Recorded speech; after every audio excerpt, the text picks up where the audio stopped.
الرحمن الرحیم سورہ البقرہ، اس کی آیت نمبر 167 تک درس جو ہے گزشتہ ہفتے مکمل ہوا۔ دوسرے سپارے کا 5واں رکوع یہاں سے شروع ہوتا ہے۔ یا ایہا الناس، اے لوگو۔ قرآن پاک میں اکثر مقامات پہ یا ایہا الذین آمنوا، ایمان والوں کو مخاطب کیا، اور کئی مقامات پہ یا ایہا الناس، سب لوگوں کو مخاطب کیا۔ عموماً یہ ہے کہ جب ایمان کی دعوت دی جاتی ہے تو پھر یا ایہا الناس سے مخاطب کیا جاتا ہے، اے لوگوں، اور جب عمل کی دعوت دی جاتی ہے تو ایمان والوں کو یا ایہا الذین آمنوا کہا جاتا ہے، اے ایمان والوں۔ یعنی نیک اعمال، نماز، روزہ، حج، زکوٰۃ، دیگر اعمال جو ہیں وہ ایمان کے ساتھ مشروط ہیں کہ مومن وہ مکلف اور پابند ہے نیک اعمال کا۔ کفار سب سے پہلے اس بات کے پابند ہیں کہ وہ ایمان قبول کریں۔ جب ایمان قبول کریں گے تو اب ان پہ اعمال وہ لازم ہوں گے۔ تو یا ایہا الناس عموماً اس سے خطاب، یعنی جب ایمان کی دعوت دی جاتی ہے تو یا ایہا الناس سے خطاب کیا جاتا ہے، اور جب عمل کی دعوت دی جاتی ہے تو یا ایہا الذین آمنوا سے خطاب کیا جاتا ہے۔ تو ارشاد فرمایا یا ایہا الناس، اے لوگو، کلوا مما فی الارض حلالا طیبا، کھاؤ جو کچھ زمین میں حلال طیب ہے،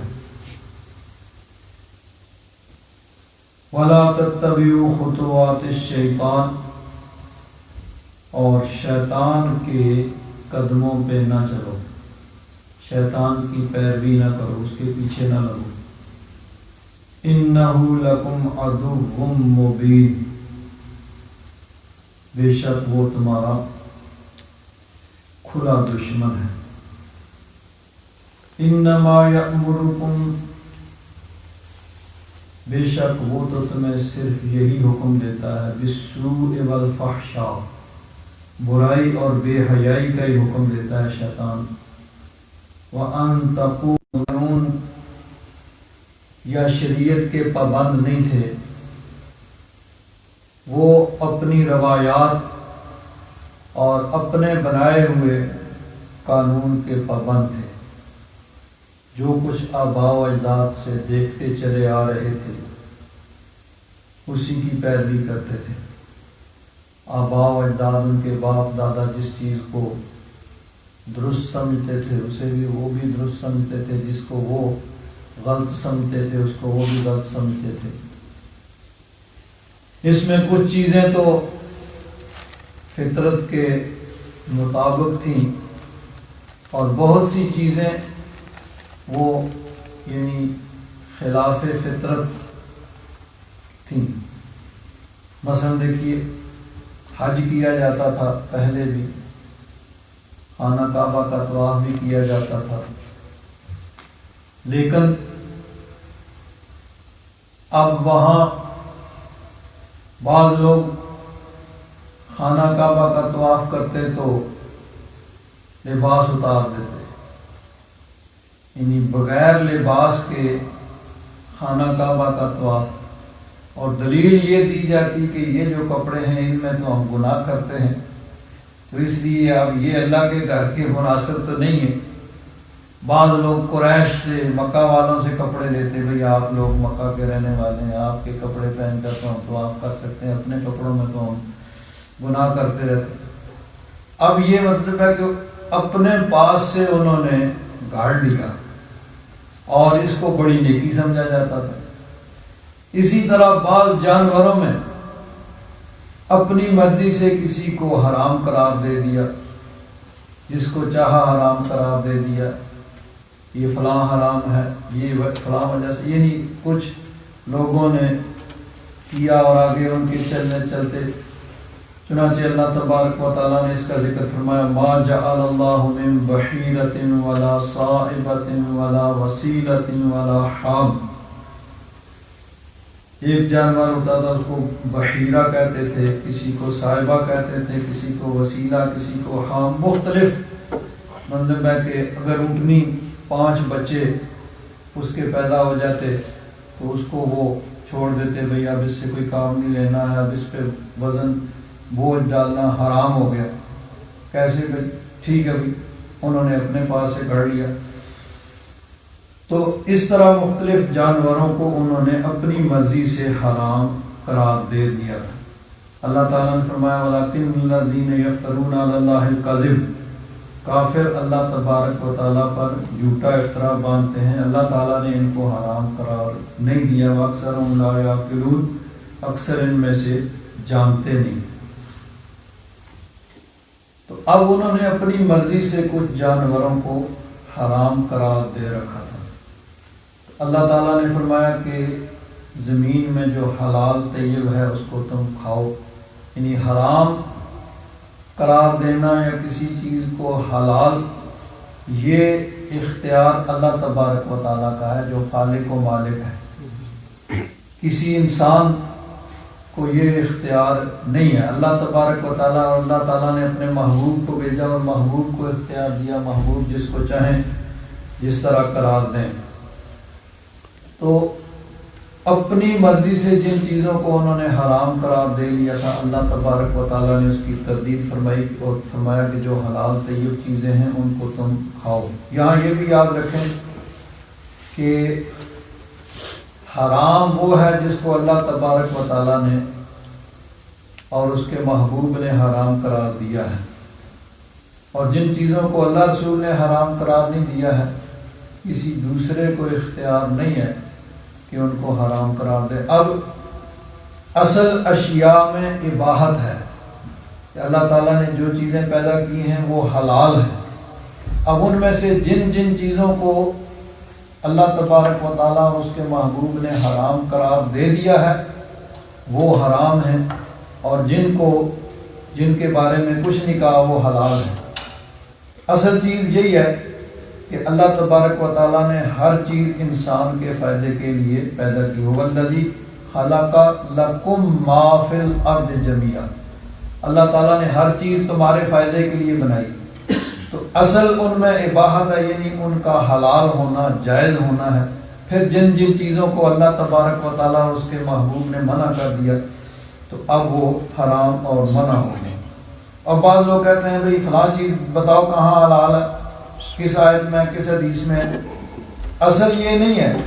کہ کسی چیز کی حلت کی، اس کے حلال ہونے کی دلیل پوچھی جائے، بلکہ اگر کوئی آدمی کسی چیز کو حرام قرار دیتا ہے تو اس کے ذمے ہے اس کی دلیل لانا کہ بتاؤ بھی اللہ تعالیٰ نے کہاں اس کو حرام قرار دیا، کیونکہ اصل تو اشیاء میں اباحت ہے کہ جو چیز بھی اللہ تعالیٰ نے بنائی ہے وہ مباح ہے۔ ہاں جن جن چیزوں سے منع کر دیا ہے وہ منع ہے۔ اور بعض لوگ کہتے ہیں بھئی 11ویں کہاں حلال ہے، ان سے یہ پوچھا جائے گا کہاں حرام ہے۔ اگر تم حرام کہو گے تو دلیل تمہارے ذمہ ہے نہ کہ ہمارے ذمہ ہے، کہ اصل تو کھانا بھی حلال ہے، قرآن پاک پڑھنا ہے، عبادت کرنا ہے، واعظ و نصیحت کرنا ہے، ذکر کرنا ہے، دعا کرنا ہے، ساری چیزیں جائز ہیں۔ کہاں حرمت آتی ہے وہ دلیل کہنے والے کے ذمہ ہے۔ اصل اللہ تبارک و تعالیٰ نے چیزوں کو حلال قرار دیا ہے، تو جو اپنے پاس سے جن چیزوں کو حرام قرار دے رہے تھے اللہ تبارک و تعالیٰ نے فرمایا کہ تمہارے کہنے سے کوئی چیز حرام نہیں ہو جاتی۔ یا ایھا الناس کلوا مما فی الارض حلالا طیبا، جو حلال طیب چیزیں ہیں ان کو تم کھاؤ۔ ولا تتبعوا خطوات الشیطان، اور شیطان کے پیچھے نہ لگو، انہ لکم عدو مبین، بے شک وہ تمہارا کھلا دشمن ہے۔ انما یأمرکم بالسوء والفحشاء، وہ تو تمہیں برائی اور بے حیائی کا حکم دیتا ہے، وَأَن تَقُولُوا عَلَى اللَّهِ مَا لَا تَعْلَمُونَ، اور اس چیز کا حکم دیتا ہے کہ تم اللہ تبارک و تعالیٰ کے بارے میں وہ بات کہو جس کا تمہیں علم نہیں ہے۔ اب جب کافروں سے یہ کہا جاتا بھئی تم نے اپنے پاس سے فلاں چیز کو حرام قرار دے دیا، فلاں اونٹنی کو، فلاں اونٹ کو، فلاں جانور کو حرام قرار دے دیا، اللہ تعالیٰ نے تو اس کو حرام قرار نہیں دیا، تو وہ ان کی سب سے بڑی دلیل یہی ہوتی تھی کہ وہ ہمارے باپ دادا ایسے ہی کرتے آئے ہیں، ہم نے اپنے باپ دادا کو ایسے ہی کرتے دیکھا ہے، تو ہم تو ان کی پیروی کرتے ہیں، ہمارے باپ دادا وہ کر رہے تھے تو اس لیے ہم کر رہے ہیں۔ تو ان کے کسی بھی کام کے کرنے یا نہ کرنے یا حلال یا حرام ہونے کی یہی دلیل ہوتی تھی کہ ہمارے باپ دادا ایسے کرتے تھے۔ اللہ تعالیٰ نے فرمایا وَقِيلَ لَهُمُ اتَّبِعُوا مَا أَنزَلَ اللَّهُ، جب انہیں کہا جائے کہ اس کی پیروی کرو جو اللہ تعالیٰ نے اتارا، یعنی اللہ تبارک و تعالیٰ نے قرآن پاک اتارا، اس کے محبوب کے ارشادات، اپنے محبوب کو بھیجا اور ساری دنیا کی ہدایت کے لیے حضور تشریف لائے، تو قرآن و حدیث اللہ رسول کے فرمان پہ چلو، تو آگے سے جواب کیا ہوتا؟ قالوا بل نتبع ما الفینا علیہ آباءنا، بلکہ ہم اتباع کرتے ہیں اس کی جس پر ہم نے اپنے باپ دادا کو پایا، ما الفینا علیہ آباءنا، جس پر ہم نے اپنے باپ دادا کو پایا، تو اپنے باپ دادا کی پیروی کہ ہمارے باپ دادا چونکہ ایسے کرتے تھے اس لیے ہم ایسے ہی کریں گے، اللہ رسول کے فرمان کو پس پشت ڈال کے اپنے باپ دادا کی پیروی۔ اب اس قسم کی آیات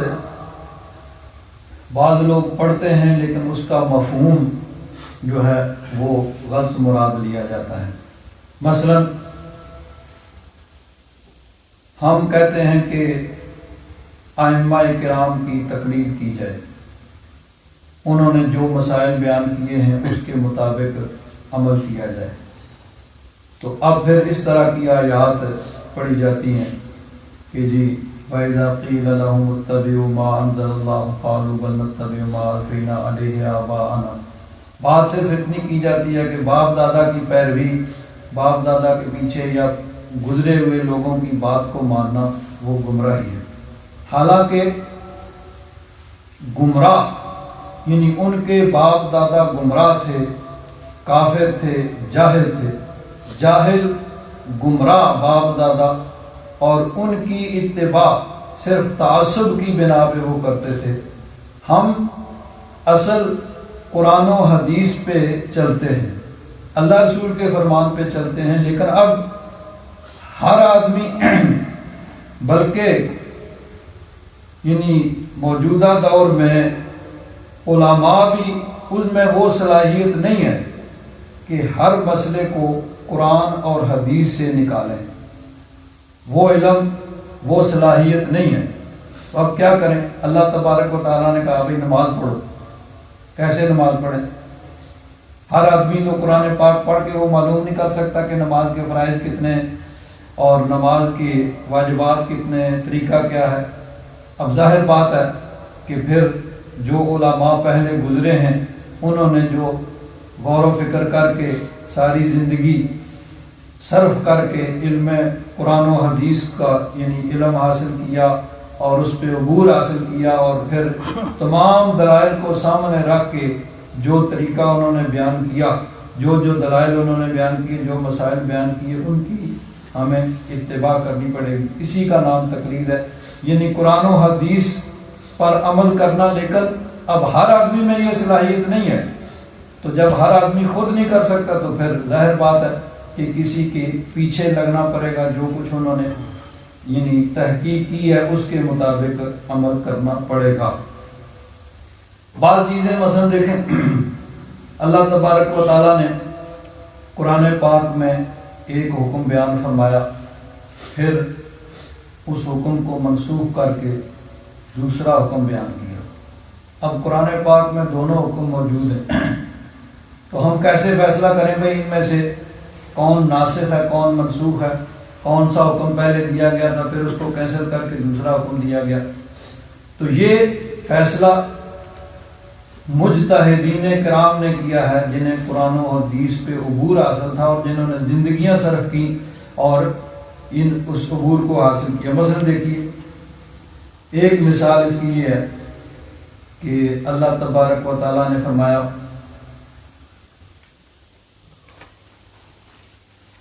والذین یتوفون منکم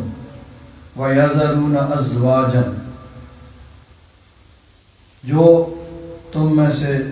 فوت ہو جائیں اور پیچھے اپنی بیویاں چھوڑ جائیں، وصیۃ لازواجہم متاعا الی الحول غیر اخراج،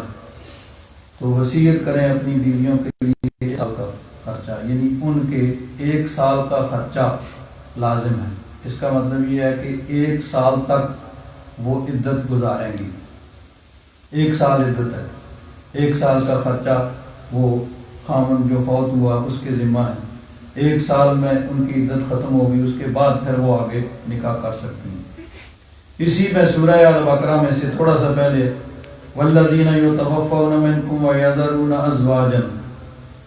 جو تم میں سے فوت ہوں اور پیچھے بیویاں چھوڑ دیں، یتربصن بانفسہن 4 اشہر و عشرا، وہ 4 مہینے اور 10 دن اپنے آپ کو روک رکھیں۔ فَإِذَا بَلَغْنَ أَجَلَهُنَّ فَلَا جُنَاحَ عَلَيْكُمْ فِي مَا فَعَلْنَ فِي أَنفُسِهِنَّ بِالْمَعْرُوفِ، تو 4 مہینے 10 دن گزر جائیں تو اس کے بعد ان کو آگے نکاح کرنے کی اجازت ہے۔ تو اب ایک آیت میں ہے کہ 1 سال تک عدت گزاریں، دوسری آیت میں ہے کہ 4 مہینے اور 10 دن۔ اب ان میں سے ایک حکم پہلے آیا پھر اس کو منسوخ کر کے دوسرا حکم، لیکن اب یہ کیسے فیصلہ کیا جائے کہ پہلے کون سا ہے بعد میں کون سا ہے؟ ہر آدمی بلکہ علماء میں بھی یہ صلاحیت عام نہیں ہے، وہ خاص مجتہدین تھے، تو انہوں نے دلائل کو سامنے رکھتے ہوئے قرآن و حدیث کی تصریحات کو سامنے رکھتے ہوئے یہ فیصلہ کیا کہ یہ سال کی عدت یہ پہلے حکم تھا، پھر اس دوسری آیت نے اس حکم کو منسوخ کر دیا، تو اب 4 مہینے اور 10 دن عدت ہے۔ اب اس میں پھر اور ایک آگے آ جاتا ہے کہ اگر کوئی آدمی فوت ہوتا ہے تو اس کی بیوی 4 مہینے اور 10 دن عدت گزارتی ہے۔ دوسری طرف اللہ تبارک و تعالیٰ نے ارشاد فرمایا کہ اگر عورت حاملہ ہے تو اس کی عدت وضع عمل ہے، یعنی بچے کا پیدا ہونا، جب بچہ پیدا ہوگا تو اس کی عدت ختم ہو جائے گی۔ اب اس میں اگر کوئی آدمی فوت ہوتا ہے اور اس کی بیوی حاملہ ہے، اب پھر کیا؟ ایک طرف یہ ہے کہ بچہ پیدا ہو تو عدت ختم ہو، دوسری طرف ہے 4 مہینے اور 10 دن۔ اب پھر اس میں علماء کا اختلاف ہوا بھئی کیسے اس کا فیصلہ کیا جائے۔ یعنی یہ بھی ہو سکتا ہے کہ خامن کے فوت ہونے کے بعد 1 دن بعد بچہ پیدا ہو جائے، اور یہ بھی ہو سکتا ہے کہ 8-9 مہینے کے بعد بچہ پیدا ہو۔ اب اس کی عدت کیا ہوگی؟ اب اس میں پھر علماء کا آگے اختلاف بھی ہوا، تو علماء نے یہی فیصلہ کیا ہے کہ 4 مہینے اور 10 دن وہ عدت باقی عورتوں کی ہے، اور اگر جس عورت کے ہاں بچہ پیدا ہونے والا ہے تو اس کی عدت بہرحال وضع حمل ہے کہ بچہ پیدا ہونے سے اس کی عدت ختم ہوگی۔ لیکن اب یہ ہر آدمی اس میں یہ استعداد اور صلاحیت نہیں ہے کہ یہ فیصلہ کر سکے، یہ مجتہدین کرام نے فیصلہ کیا ہے۔ اسی کا نام تقلید ہے، یعنی قرآن و حدیث پر عمل کرنا، لیکن قرآن و حدیث پر عمل ہر آدمی چونکہ خود اس میں یہ صلاحیت نہیں ہے، تو پھر وہ مجتہدین کی جو انہوں نے تحقیق کی ہے اس پہ یعنی عمل کرے گا، اس کے مطابق فیصلہ کرے گا۔ تو جہاں پہ اللہ تبارک و تعالیٰ نے یعنی آباء و اجداد کی تقلید اور ان کے پیچھے چلنے سے منع کیا ہے، تو وہاں مراد جاہل اور گمراہ اور کافر آباء و اجداد ہیں کہ ان کی باتوں کے ساتھ آدمی چمٹا رہے اور اللہ رسول کے فرمان کو چھوڑ دے۔ یہ گمراہیاں، اور قرآن پاک میں اسی کی بار بار مذمت بیان کی گئی ہے۔ چنانچہ دیکھیے اللہ تبارک و تعالیٰ نے ارشاد فرمایا بروز قیامت، یوم تقلب وجوہہم فی النار، ان کے چہرے پلٹے جائیں گے آگ میں، یقولون، اس وقت وہ کہیں گے یا لیتنا اطعنا اللہ و اطعنا الرسول، کاش ہم اللہ تبارک و تعالیٰ کی بات مانتے اور اس کے رسول کی بات مانتے۔ وقالوا ربنا انا اطعنا سادتنا، اور وہ کہیں گے اس وقت کہ یا رب ذوالجلال ہم نے اپنے سرداروں کی بات مانی، ان کے پیچھے چلے، وقبراءنا، اپنے لیڈر، فاضلونا السبیل، تو انہوں نے ہمیں رستے سے گمراہ کر دیا۔ ربنا آتہم ضعفین من العذاب والعنہم لعنا کبیرا، کہ یا رب ذوالجلال انہیں دگنا عذاب دے اور ان کو اپنی رحمت سے دور کر دے۔ تو اب وہ بروز قیامت وہاں پہ اس بات کا اعتراف کریں گے کہ ہم اپنے سرداروں اور لیڈروں کے پیچھے چلے، انہوں نے اپنے گمراہ کیا۔ تو وہ گمراہ،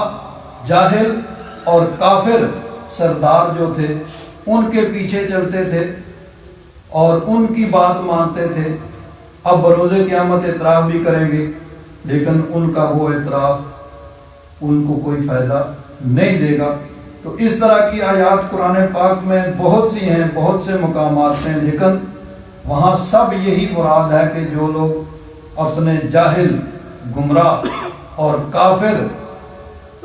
سردار، آباء و اجداد، لیڈر، ان کے پیچھے چلتے ہیں، ان کی بات مانتے ہیں، یہ برائی ہے۔ لیکن قرآن و حدیث پہ عمل کرنا، لیکن ہر آدمی چونکہ اس میں یہ صلاحیت نہیں ہے، تو پھر وہ علماء مجتہدین جنہوں نے قرآن و حدیث کا نچوڑ ہمارے سامنے فقہ کی صورت میں رکھا ہے، لا محالہ ان کی اتباع کرنی پڑے گی، اس کے سوا اور کوئی چارہ نہیں ہے۔ اور جو لوگ یعنی تقلید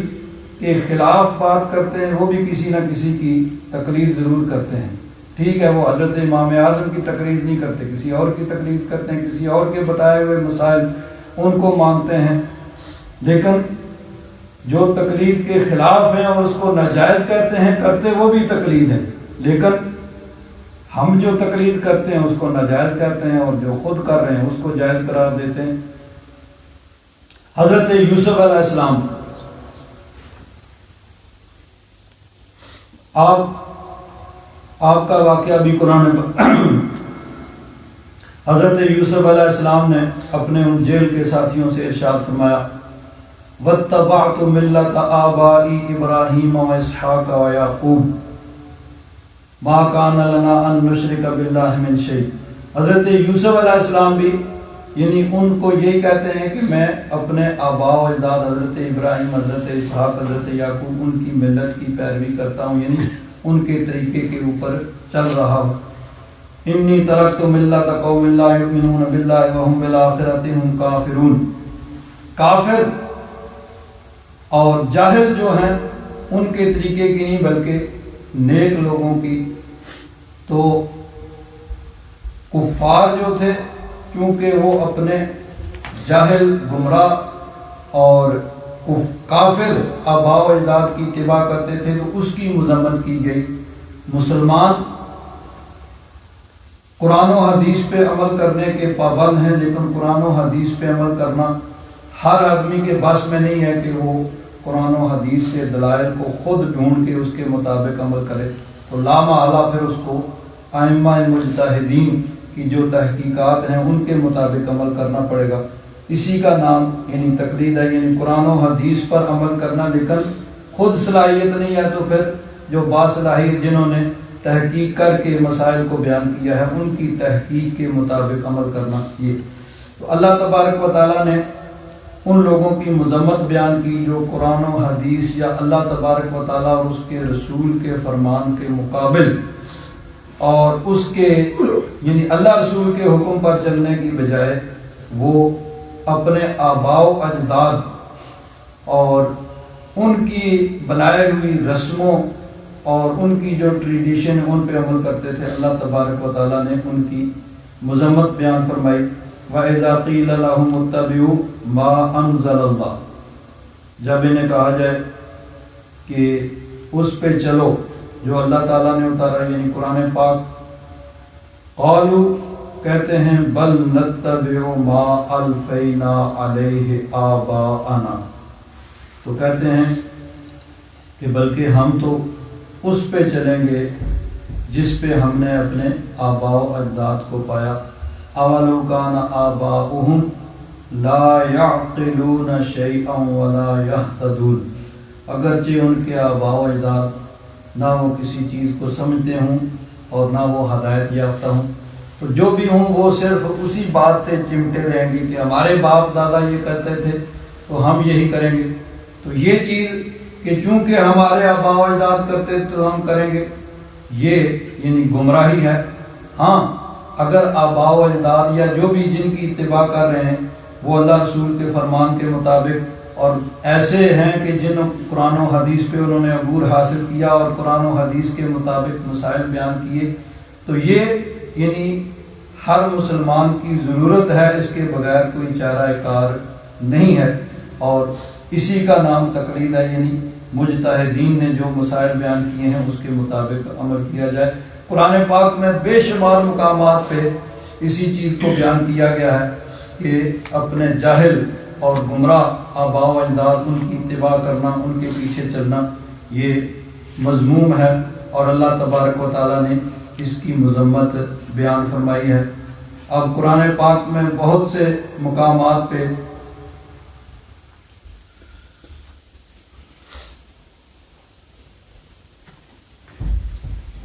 تو قرآن پاک میں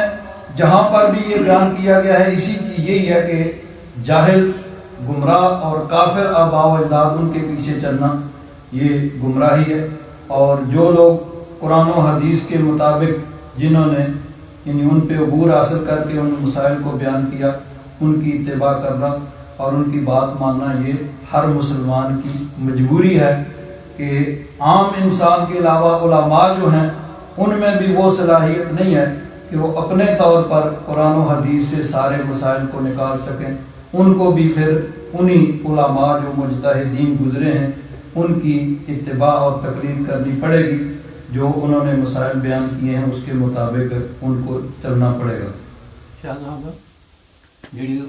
عدت تو پوری کر دی 4 مہینے 10 دن، اگر وہ صرف نکاح نہیں کر دی اس ٹائم، تو اگر وہ باہر اندر جاندی ہے سارا شہر وغیرہ یا فیملیاں، تو ان کا کی عادت؟ یہ ضمن چونکہ اس میں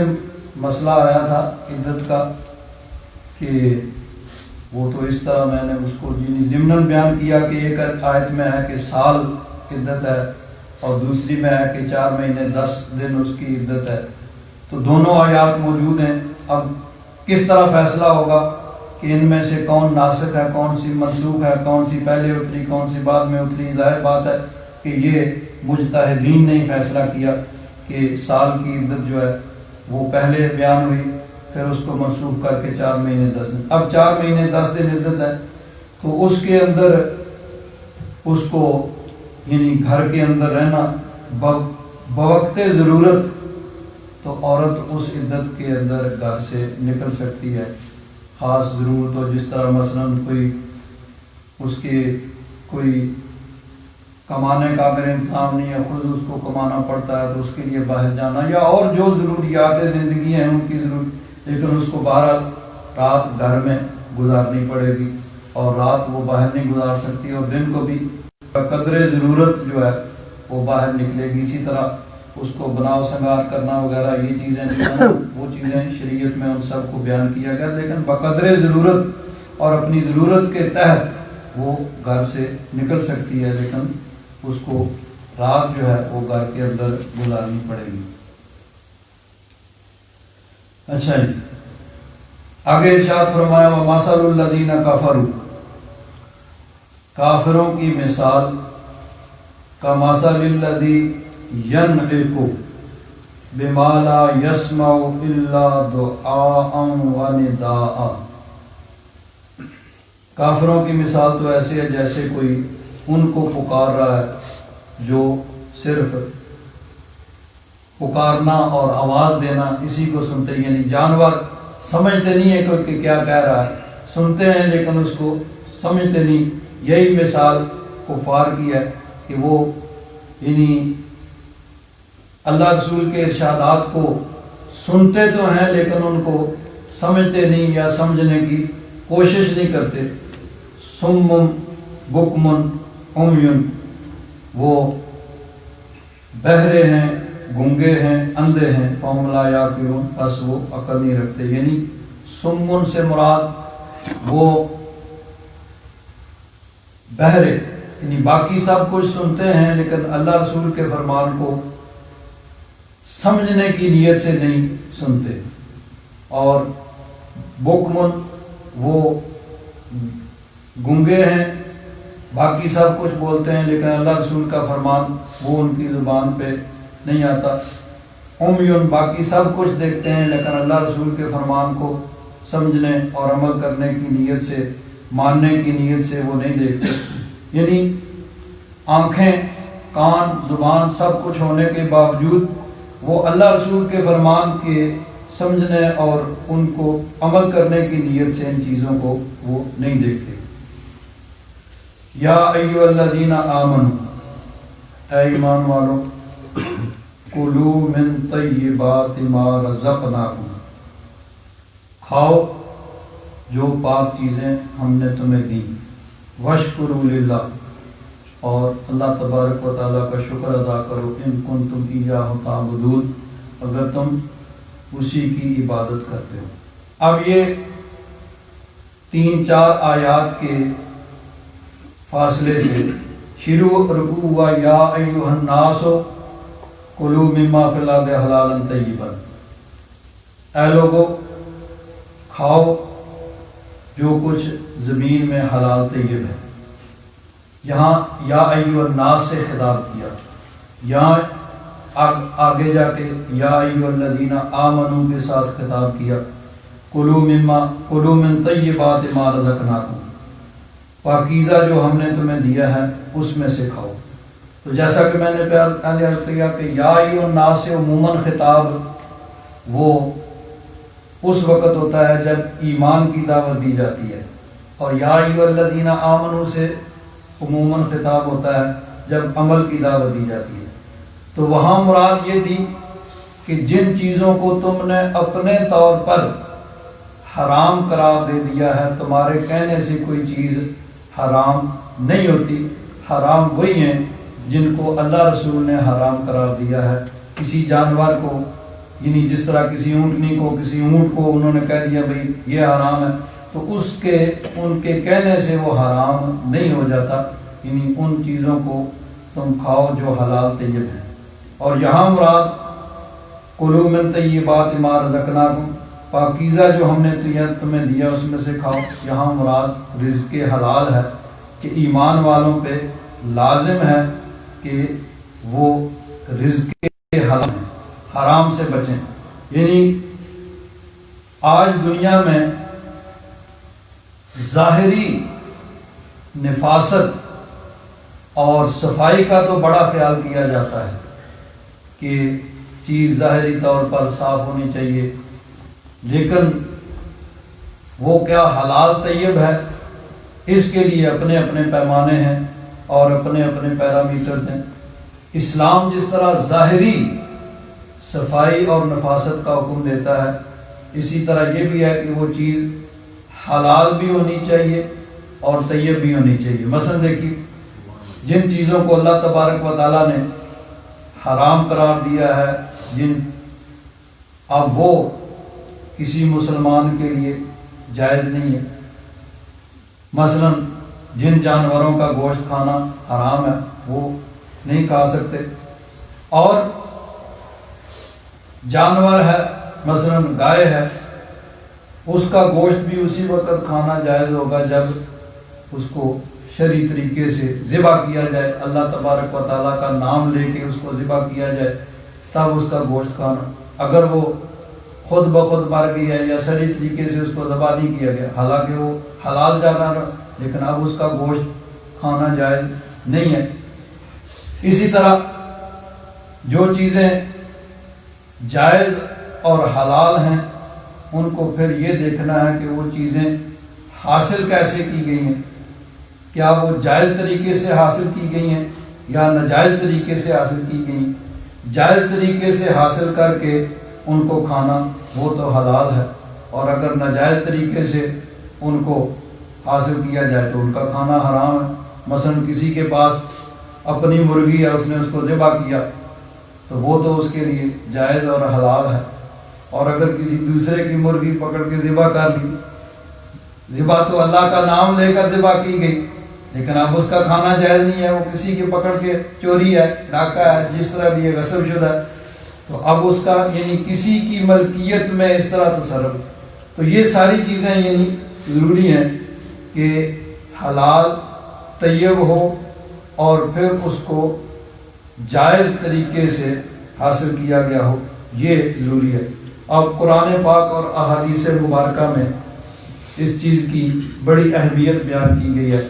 کہ جو چیز بھی کھائی جائے وہ ایک تو حلال ہو، اللہ تبارک و تعالیٰ نے اس کو حرام قرار نہ دیا ہو، اور یہ میں پہلے بیان کر چکا ہوں کہ اصل اشیاء میں اباحت ہے کہ جو چیزیں اللہ تبارک و تعالیٰ نے پیدا کی ہیں وہ انسان کے لیے وَالَّذِي خَلَقَ لَكُم مَّا فِي الْأَرْضِ جَمِيعًا، یہ سب کچھ اللہ تعالیٰ نے انسان کے لیے پیدا کیا ہے۔ ہاں جن چیزوں سے منع فرما دیا کہ یہ نہیں کھانا ہے وہ حرام ہو گئی، اور جن چیزوں کو منع نہیں فرمایا وہ حلال۔ اب جو چیزیں حلال ہیں پھر ان کو آگے حلال طریقے سے حاصل کرنا جو ہے وہ بھی ضروری ہے، اگر وہ حلال یعنی طریقے سے حاصل نہیں کی گئی تو پھر بھی ان کا کھانا جو ہے وہ ناجائز ہوگا۔ اب قرآن پاک میں اللہ تبارک و تعالیٰ نے ارشاد فرمایا یا ایھا الرسل، اے رسولو، اللہ تبارک و تعالیٰ نے اپنے رسولوں کو مخاطب کر کے فرمایا کلوا من الطیبات، پاکیزہ چیزیں کھاؤ،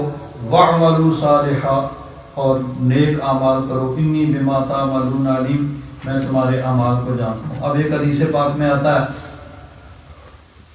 نبی کریم صلی اللہ علیہ وسلم نے ارشاد فرمایا، حضرت ابو ہریرہ رضی اللہ تعالیٰ عنہ فرماتے ہیں رسول اللہ صلی اللہ تعالیٰ علیہ وسلم نے ارشاد فرمایا اے لوگو، بے شک اللہ تبارک و تعالیٰ طیب ہے اور سوا طیب اور طاہر چیز کے کسی کو قبول نہیں کرتا۔ اب اس کی تشریح آگے مفسرین و محدثین نے اس طرح کی، طاہر کا معنی وہ چیز جو فی نفس سے ہی حلال ہو، یعنی ذاتی طور پر وہ حلال ہے، اور طیب کا معنی وہ چیز حلال ذرائع سے حاصل کی گئی ہو۔ مثلا چوری کا دودھ فی نفس سے ہی حلال ہے لیکن حلال ذریعے سے حاصل نہیں ہوا، اس لیے وہ یعنی پاک تو ہے، طاہر تو ہے، طیب نہیں ہے۔ اور انسان دودھ خرید کر لائے اور اس میں کوئی ناپاک چیز گر جائے، اب وہ تھا تو پاک لیکن اب پاک نہیں رہا کہ اس میں کوئی ناپاک چیز گر گئی۔ تو نبی کریم صلی اللہ علیہ وسلم نے ارشاد فرمایا کہ اللہ تبارک و تعالیٰ طیب ہے اور سوا طیب اور طاہر کی کسی چیز کو قبول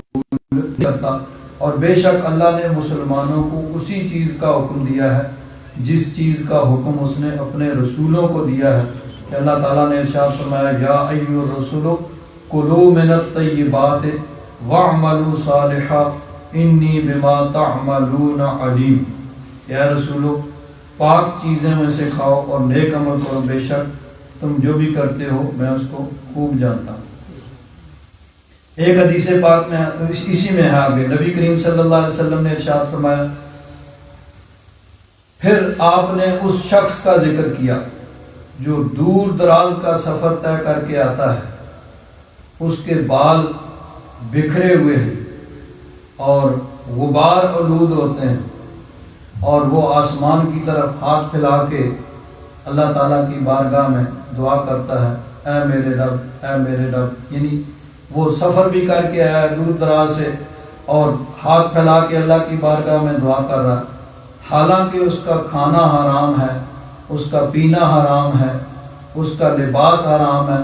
اس کی غذا حرام ہے، تو اس کی دعا کیسے قبول ہوگی؟ یعنی دعا کی قبولیت کے لیے بھی حلال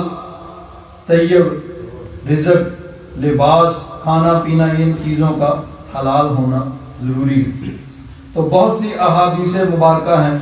جن میں نبی کریم صلی اللہ علیہ وسلم نے اس بات کی ترغیب دی ہے۔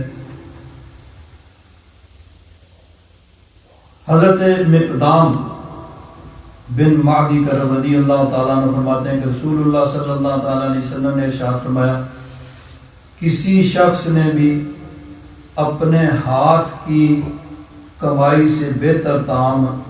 نہیں کھایا، اور اللہ کے نبی حضرت داؤد علیہ السلام اپنے ہاتھ کی کمائی سے کھاتے تھے۔ حضرت ابو ہریرہ رضی اللہ تعالیٰ عنہ فرماتے ہیں کہ رسول اللہ صلی اللہ تعالیٰ علیہ وسلم نے ارشاد فرمایا، تم میں سے کوئی شخص لکڑیاں کاٹ کر اس کا گٹھا اپنی پشت پر لاد کر لائے، وہ اس سے بہتر ہے کہ وہ لوگوں سے سوال کرے، وہ اس کو دیں یا منع کریں۔ ایک حدیث پاک میں آتا ہے، ایک صحابی تھے، وہ یعنی کام کاج کرتے تھے اور بڑی محنت سے اپنا کام کاج کرتے تھے۔ صحابہ کرام نے ان کو دیکھا۔ حضرت کعب بن عجرہ رضی اللہ تعالیٰ عنہ فرماتے ہیں کہ نبی کریم صلی اللہ علیہ وسلم کے پاس سے ایک آدمی گزرا۔ صحابہ کرام رضوان اللہ تعالیٰ علیہ اجمعین نے دیکھا کہ وہ رزق کے حصول کے لیے بہت متحرک ہیں، کوشش کر رہے ہیں اور پوری دلچسپی اور دل جمی سے وہ کام کاج کرتے ہیں۔ تو صحابہ کرام نے نبی کریم صلی اللہ علیہ وسلم کی بارگاہ میں عرض کیا کہ یا رسول اللہ، یہ جتنی دوڑ دھوپ دنیا کے لیے کر رہے ہیں، اپنے کاروبار کے لیے کر رہے ہیں، اگر اتنی ہی یہ دوڑ دھوپ اور دلچسپی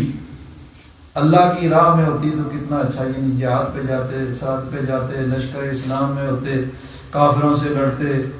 اپنے ملک کے، ملت کے، اسلام کے دفاع کے لیے کوشش کرتے تو کتنا اچھا ہوتا۔ تو بات تو درست ہے، لیکن اس کا دوسرا پہلو یہ ہے کہ نبی کریم صلی اللہ علیہ وسلم نے ارشاد فرمایا کہ اگر یہ ان کی دوڑ دھوپ، ان کی کوشش اپنے بچوں کی پرورش کے لیے ہے، یعنی بچوں کی، ان کے لیے رزق حلال کے لیے یہ کوشش کر رہے ہیں، تب بھی یہ ان کی کوشش اللہ کی راہ میں شمار ہوگی، یعنی فی سبیل اللہ، یعنی یہ بھی جہاد میں ہی شامل ہوں گے۔ اگر یہ اپنے بوڑھے والدین کی خدمت کے لیے کوشش کر رہے ہیں، اس لیے یہ دنیا میں اتنی دوڑ دھوپ کر رہے ہیں، پھر بھی یہ فی سبیل اللہ شمار ہوں گے، یعنی اللہ کی راہ نہیں ہے۔ اور اگر اپنی ذات کے لیے کوشش کر رہے ہیں اور مقصد یہ ہے کہ لوگوں کے آگے ہاتھ پھیلانے سے بچ رہے ہیں، پھر بھی یہ کوشش ہے فی سبیل اللہ ہوگی۔ یعنی تینوں صورتوں میں ان کی یہ کوشش بظاہر دنیا کے لیے ہے، لیکن یہ فی سبیل اللہ ہے کہ مقصد درست ہے دنیا کا کام کاج، محنت مزدوری ہے یا کاروبار ہے، بزنس ہے، جو کچھ بھی ہے، لیکن نیت درست ہے۔ اپنی اولاد کی پرورش کے لیے کوشش کر رہے ہیں، پھر بھی درست ہے۔ ماں باپ کی خدمت کے لیے کر رہے ہیں، پھر بھی درست ہے۔ یا اپنے آپ کو ہاتھ پھیلانے سے، سوال کرنے سے بچانے کے لیے یہ رزق حلال کے لیے کوشش کر رہے ہیں، تو پھر بھی فی سبیل اللہ ہے۔ البتہ اگر اس کی یہ محنت زیادہ مال حاصل کر کے لوگوں پر برتری جتانے اور لوگوں کو دکھانے کے لیے ہے، تو پھر یہ ساری محنت شیطان کی راہ میں ہے۔ تو مقصد یہ ہے کہ بڑی سی کوٹھی بناؤں، لوگوں کو پتہ چلے بھائی میری بھی کوٹھی ہے، بڑی کار لوں، پھر لوگوں کو نظر آئے بھائی میں اتنی بڑی کار میں جا رہا ہے، یعنی دنیا کو دکھانا اور دوسروں پہ اپنی برتری جتانے کے لیے اگر یہ کوشش کر رہا ہے تو پھر یہ شیطان کی راہ میں ہے۔ اور اگر نیت درست ہے، بچوں کی پرورش، ماں باپ کی خدمت، اپنے آپ کو یعنی رزق حلال کے لیے اور دوسروں کے آگے ہاتھ پھیلانے سے بچانے کے لیے کوشش کر رہا ہے، تو یہ کوشش بھی فی سبیل اللہ شمار ہوگی۔ تو رزق حلال کے لیے کوشش کرنا نبی کریم صلی اللہ علیہ وسلم کے ارشاد کے مطابق یہ بھی فی سبیل اللہ ہے۔ اور اگر رزق حلال نہیں ہے، حرام ہے، تو اس کی پھر مذمت بھی اور سخت اس کی وعید بھی بیان ہوئی۔ چنانچہ ایک حدیث پاک میں آتا ہے، حضرت امام بحقی نے اس حدیث پاک کو بیان کیا ہے کہ حضرت عبداللہ بن عباس رضی اللہ تعالیٰ عنہ تشریف فرما ہیں۔ ایک آدمی آیا اور آ کے اس نے کہا کہ ہم لوگ آ رہے تھے آج کے لیے سفر میں، راستے میں تھے، ہمارا ایک ساتھی فوت ہو گیا، ہم نے اس کے لیے قبر کھودی تو لاحد میں ایک خوفناک کالا سانپ بیٹھا ہوا نظر آیا۔ ہم نے وہ جگہ چھوڑ دی اور دوسری جگہ قبر کھودی تو کیا دیکھا کہ وہاں پر بھی وہ سانپ بیٹھا ہوا، اس کو بھی چھوڑ دیا۔ تیسری جگہ قبر کھودی تو اس جگہ بھی وہی سانپ نظر آیا۔ ہم حیران رہے کہ کیا کریں۔ حضرت عبداللہ بن عباس نے فرمایا کہ اس کو اسی سانپ کے پاس ہی دفن کر دو، اسی کے ساتھ ہی دفن کر دو۔ خدا کی قسم اگر تم ساری زمین بھی کھود ڈالو گے تو تب بھی تمہیں وہ سانپ ضرور نظر آئے گا، جہاں بھی جاؤ گے۔ وہ کہتے ہیں کہ پھر اس کی قبر کو کھودا گیا اور اسی سانپ کے پاس اس کو دفن کر دیا گیا۔ پھر وہ گئے گھر، جا کے اس کی بیوی سے حالات دریافت کیے، بھئی اس کے حالات کیا تھے؟ اس نے کہا کہ یہ آٹے کا سوداگر تھا اور آٹے میں لکڑی کا برادہ ڈال کر بیچا کرتا تھا، یعنی ملاوٹ کیا کرتا تھا۔ تو رزق، اب دیکھیں عام طور پر یہ چیزیں نہیں ہوتی ہیں، کبھی کبھی یہ ہوتا ہے، ورنہ یہ ہوتا ہے کہ ایک آدمی ساری زندگی لوگوں پہ ظلم بھی کرتا رہتا ہے، لوگوں کا حق مارتا رہتا ہے، سود کھاتا ہے، رشوت کھاتا ہے، حرام کھاتا ہے اور بڑے آرام سے دنیا سے چلا جاتا ہے، کسی کو پتہ بھی نہیں ہوتا۔ لیکن بعض اوقات یہ چیزیں نظر آتی ہیں، لیکن ان کا نظر نہ آنا اس کا مطلب یہ نہیں ہے کہ وہ اللہ کی بارگاہ میں مقبول ہے اور اس کو سزا نہیں ہے۔ ہو سکتا ہے یہ دنیا کی تھوڑی سزا اس کو، یعنی سخت سزا ملے، اللہ تبارک و تعالیٰ سب کو معاف فرمائے، لیکن یہ کبھی کبھی ایسے ہوتا ہے۔ عموماً یہ چیزیں دنیا میں ظاہر نہیں ہوتی ہیں، لیکن بہرحال رزق حلال جو ہے وہ لازم ہے۔ اور دیکھیے صحابہ کرام رضوان اللہ تعالیٰ علیہم اجمعین اس کا کتنا اہتمام فرماتے تھے۔ ایک حدیث پاک میں آتا ہے کہ ایک صحابی صبح کی نماز پڑھتے اور نماز پڑھ کے جیسے ہی سلام پھیرا فوراً وہ نکل جاتے، اٹھ کے چلے جاتے۔ اب نبی کریم صلی اللہ علیہ وسلم نے اس چیز کو ناپسند فرمایا، نماز کے بعد کچھ ذکر اذکار دعا وغیرہ اس کو پسند فرمایا، اس کی ترغیب دی، تو وہ فوراً چلے جاتے۔ ایک دن، دو دن، چند دن ایسے ہوا، صحابہ کرام رضوان اللہ تعالیٰ علیہم اجمعین نے حضور کی بارگاہ میں عرض کیا کہ یہ فوراً جیسے اسلام پھرتا فوراً اٹھ کے، اور نبی کریم صلی اللہ علیہ وسلم نے اس کو نفاق کی علامت قرار دیا کہ فوراً بھاگنا جو ہے، اس کے بعد کچھ ذکر اذکار دعا وغیرہ یعنی یہ ہونی چاہیے۔ تو حضور نے ان کو طلب فرمایا اور فرمایا کیا بات ہے بھائی، تم نماز کے بعد فوراً کیوں جو ہے چلے جاتے ہو؟ عرض کیا حضور بات یہ ہے کہ میرا ایک پڑوسی ہے، بعض روایات میں ہے کہ وہ یہودی تھا، ان کا پڑوسی میرے پڑوس میں وہ رہتا ہے، اور اس کے گھر کے اندر کھجور کا درخت ہے، اور وہ کھجور کا درخت بالکل میری دیوار کے ساتھ ہے۔ اب دیوار کے ساتھ ہے تو اوپر سے یعنی اس کا کچھ حصہ وہ میرے صحن میں، کھجوریں ان دنوں پکی ہوئی ہیں، رات کو آواز چلتی ہے تو کچھ کھجوریں میرے گھر میں گر جاتی ہیں، تو میں نماز پڑھ کے فوراً چلا جاتا ہوں کہ بچوں کے اٹھنے سے پہلے پہلے اس کی وہ کھجوریں جمع کر کے اس کے حوالے کر دوں کہ میرے بچے کہیں اٹھ کے کوئی کھجور نہ کھا لیں جو ان کے لیے جائز نہیں، کسی دوسرے کا حق ہے، تو وہ درخت اس کا ہے اس کے گھر میں، لیکن وہ گرتی میرے گھر میں، تو میں بچوں کے اٹھنے سے پہلے پہلے وہ کھجوریں جمع کر کے اس کے حوالے کرنے کے لیے چلا جاتا ہوں۔ نبی کریم صلی اللہ علیہ وسلم نے بہت پسند فرمایا ان کے اس جذبے کو، یعنی حرام سے بچنا اور حلال کی کوشش کرنا۔ نبی کریم صلی اللہ علیہ وسلم نے اس کے پڑوسی کو بلایا اور فرمایا کہ یہ درخت اس کو، ان کا نام حضرت ابو دجانہ تھا، ابو دجانہ کو دے دو۔ انہوں نے کہا نہیں میں نہیں دیتا۔ حضور نے فرمایا چلو ایسے کرو، جنت میں 10 کھجوروں کے درخت لے لو اور یہ درخت ابو دجانہ کو دے دو۔ انہوں نے کہا نہیں جی، جنت تو کس نے دیکھی ہے، نہیں میں نہیں یہ سودا کرتا۔ حضرت صدیق اکبر رضی اللہ تعالیٰ عنہ نے فرمایا اچھا چلو جنت میں نہیں لیتے، فلاں باغ کے اندر میرے 10 درخت کھجوروں کے تم لے لو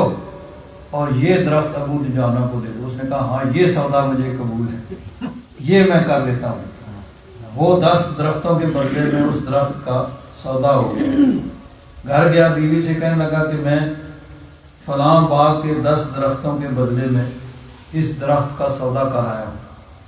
تو بیوی کہنے لگی درخت تو ہمارے گھر میں ہی ہے، سودا کیسا، یہ تو ہمارے گھر میں ہی ہے۔ اب رات کو سوئے، صبح اٹھے تو دیکھا درخت حضرت ابو دجانہ کے گھر میں، یعنی یہ بطور معجزہ نبی کریم صلی اللہ علیہ وسلم کا۔ تو مقصد یہ ہے کہ صحابہ اکرام رزق حلال کے لیے کتنی کوشش کرتے ہیں اور حرام سے بچنے کے لیے کتنی یعنی تگ و دو اور کتنی ان کی کوشش ہوتی ہے کہ کسی قسم کا حرام کا لقمہ جو ہے پیٹ میں نہیں جانا چاہیے۔ اب یہ بزرگوں کا جو اصول ہے عقل حلال و صدق مقال،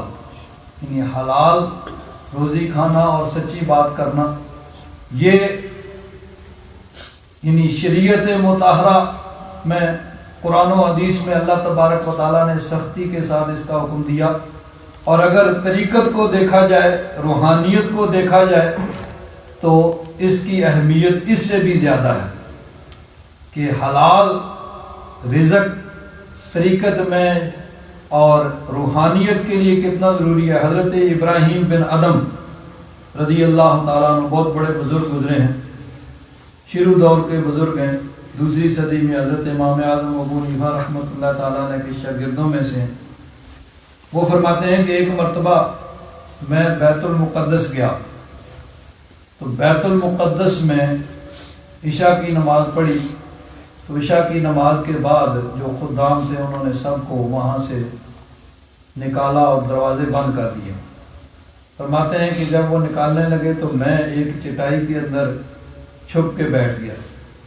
باقی سب کو انہوں نے نکال دیا، میں ان کو نظر نہیں آیا، وہ چلے گئے دروازے بند کر کے۔ اب میں اکیلا مسجد کے اندر ہوں بیت المقدس میں۔ جب رات کا آخری پہر ہوا تو دروازہ کھلا، 40 بزرگ وہ تشریف لائے، ایک ان کے امیر ہیں اور یہ وقت کے یعنی کتب تھے، وہ تشریف لائے، انہوں نے وہاں پہ اپنے امیر کی پیچھے نماز پڑھی اور بیٹھ کے ذکر میں مشغول ہو گئے۔ تو انہی میں سے ایک کہنے لگے کہ آج ہمارے اندر ایک ایسا آدمی بھی موجود ہے جو ہماری جماعت میں سے نہیں ہے۔ اب دیکھا نہیں ہے لیکن اللہ والے اللہ تبارک و تعالیٰ ان کو روحانی طور پر ان چیزوں کا علم عطا فرماتا ہے، وہ چھپے بیٹھے ہیں لیکن وہ اپنے امیر سے کہہ رہے ہیں کہ آج ہمارے اندر ایک ایسا شخص بھی ہے جو ہماری جماعت میں سے یعنی ان اقطاب کی جماعت سے نہیں ہے۔ تو امیر کہنے لگے ہاں وہ ان کا نام ابراہیم بن ادم ہے، وہ ہماری جماعت میں سے نہیں ہے لیکن آج یہاں پہ موجود ہیں، اور ان کو 40 دن سے اپنی عبادت کے اندر لذت نہیں محسوس ہو رہی۔ وہ جو آدمی ہے جو ہماری جماعت میں سے نہیں ہے لیکن آج یہاں موجود ہے، اس کا نام یہ ہے اور 40 دن سے اس کو اپنی عبادت کے اندر لذت بھی محسوس نہیں ہو رہی۔ حضرت ابراہیم بن ادم فرماتے ہیں کہ جب میں نے یہ ساری بات سنی تو اب میں سامنے آ گیا اور آ کر کہا بھئی آپ نے بالکل درست کہا، میں آپ کی جماعت میں سے نہیں ہوں، اور یہ جو آپ نے میرا نام بتایا ہے یہ بھی بالکل درست ہے، اور یہ جو کیفیت آپ نے بتائی ہے میرے دل کی یہ بھی بالکل درست ہے کہ 40 دن سے مجھے اپنی عبادت کے اندر لذت نہیں محسوس ہو رہی۔ تو تو اب اتنی آپ نے مہربانی کی تو یہ بھی مہربانی فرمائی، یہ کس کی وجہ کیوں ہے؟ میری عبادت کی لذت کیوں ختم ہو گئی ہے؟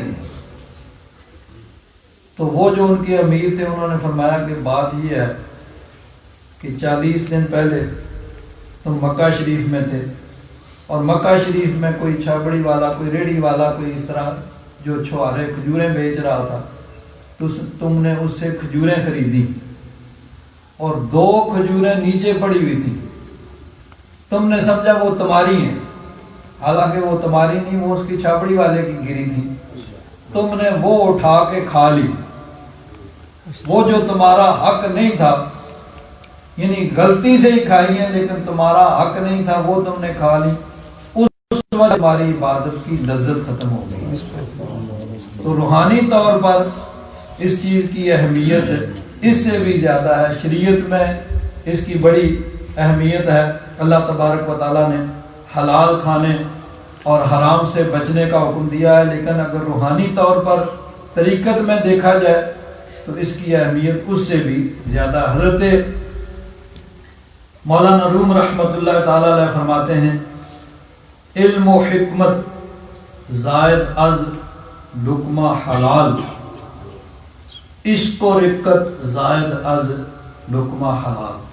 یعنی حلال کے لقمے سے علم و حکمت آتا ہے، علم و حکمت بڑھتا ہے، عشق اور رقت عبادت کے اندر لذت ہوتی ہے۔ اور آگے فرماتے ہیں، چوز لقمہ تو حسد بینی دوام، جہل و غفلت زائد آرا داں حرام۔ اور اگر تو دیکھے کہ تیری عبادت کے اندر لذت نہیں ہے، حسد پیدا ہو رہا ہے، جہالت، غفلت، تو پھر سمجھ لے کہ تیرا کھانا حلال نہیں ہے۔ تو رزق حلال سے رزق کے عبادت کے اندر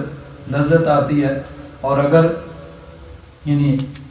حلال نہیں ہے، اس میں حرام کی آمیزش ہے، تو پھر یہ عبادت کے اندر لذت اور اس کے اندر جو سرور ہے وہ ختم ہو جاتا ہے۔ اللہ تبارک و تعالیٰ سب کو توفیق عطا فرمائے۔